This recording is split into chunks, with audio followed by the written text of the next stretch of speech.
Assalamualaikum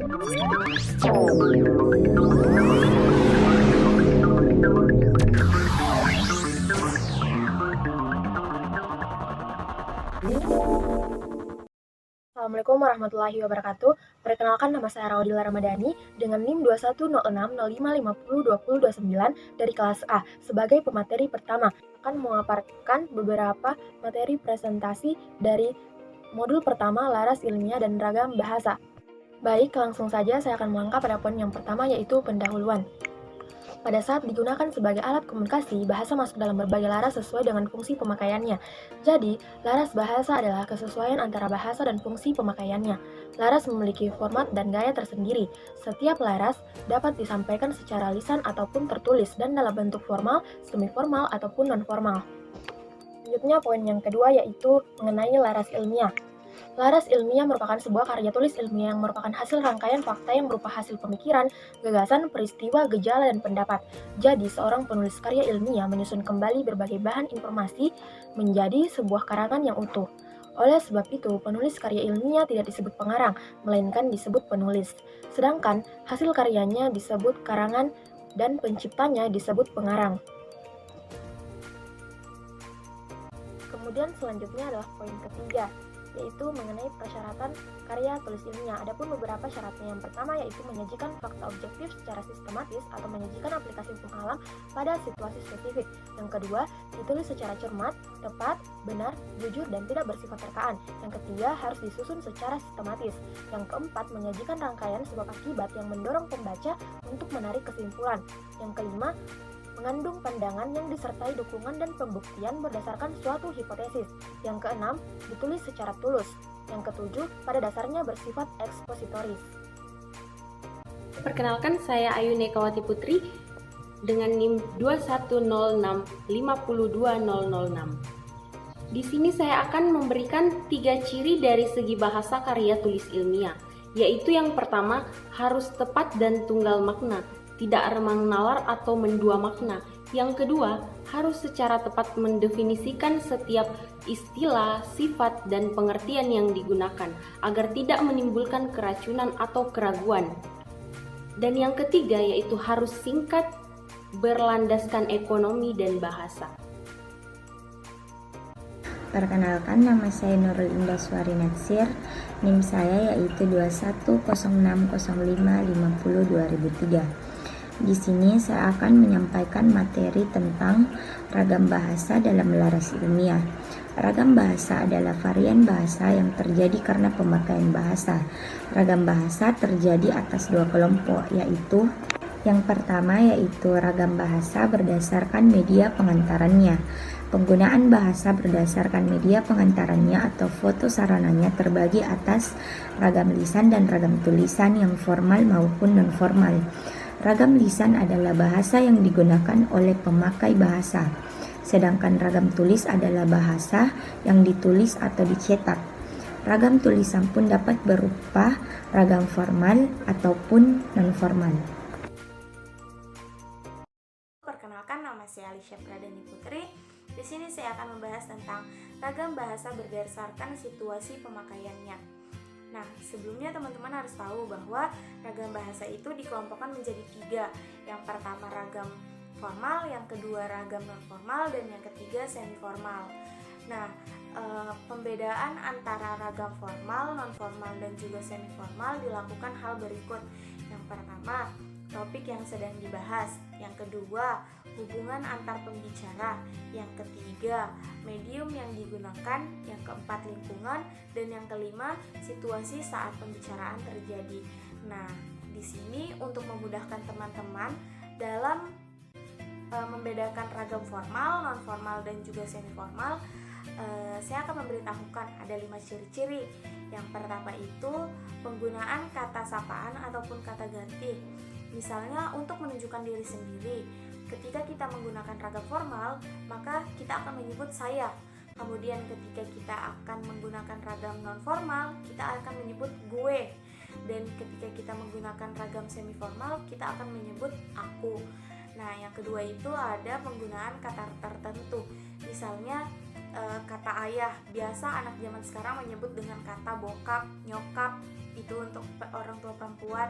Kemudian perempuan biasa digunakan kata cewek, kemudian orang tua biasa disingkat menjadi ortu. Dan yang ketiga itu penggunaan kata imbuhan. Imbuhan ini untuk ragam non formal biasa dihilangkan imbuhannya. Misalnya memakai diganti menjadi pakai, menirukan diganti jadi niruin. Kemudian yang keempat itu penggunaan kata sambung konjungsi dan penggunaan kata depan preposisi. Yang kelima itu penggunaan fungsi yang lengkap. Di sini saya akan membahas tentang modul 2, yaitu borang, form diskusi 1 dan juga tugas mandiri. Nah, sebelumnya teman-teman harus tahu bahwa tugas mandiri itu ada 3. Yang pertama ringkasan, kedua ikhtisar atau abstrak, dan yang ketiga laporan bacaan ketika mahasiswa diminta untuk melaporkan isi buku. Nah, teman-teman, sebenarnya penyusunan tugas mandiri ini merupakan kesempatan untuk mahasiswa menunjukkan kemampuannya secara individual, baik secara bahasa maupun secara pemahaman materi. Borang forum diskusi 1. Forum diskusi ini memiliki 4 ruang. Yang pertama itu ruang definisi masalah, di mana ruang definisi masalah ini adalah tempat untuk mencatat permasalahan yang timbul dari pemicu yang diberikan oleh fasilitator. Kemudian yang kedua itu hal baru yang harus diketahui, dan yang ketiga itu hal yang sudah diketahui. Ini diisi dengan gagasan ataupun ide-ide yang muncul. Gagasan ini terdiri dari misalnya sebuah kata, sebuah frase, ataupun sebuah kalimat. Nah, selain itu gagasan ini harus dicatat oleh mahasiswa dari mana diambil. Dan yang keempat itu pembagian tugas bahasan yang harus dipelajari. Perkenalkan, nama saya Mutiara Yasmin. Saya akan membawakan materi format laporan bacaan. 1. Judul atau bukan judul teks atau buku yang dilaporkan. 2. Nama penulis atau mahasiswa, pembuat laporan dan nomor mahasiswa. 3. Data publikasi yang terdiri dari judul teks atau buku. 2. Nama pengarang. 3. Kota dan nama penerbit serta tebal buku. Keempat, pendahuluan yang terdiri dari hal yang menjadi masalah dan kaitan teks atau buku dengan permasalahan. Kelima, isi yang terdiri dari ikhtiar atau kutipan yang akan disumbangkan pada makalah kelompok. Dan terakhir, penutup. Di sini saya Wahyuni dengan NIM 210605501015 akan melanjutkan materi sebelumnya.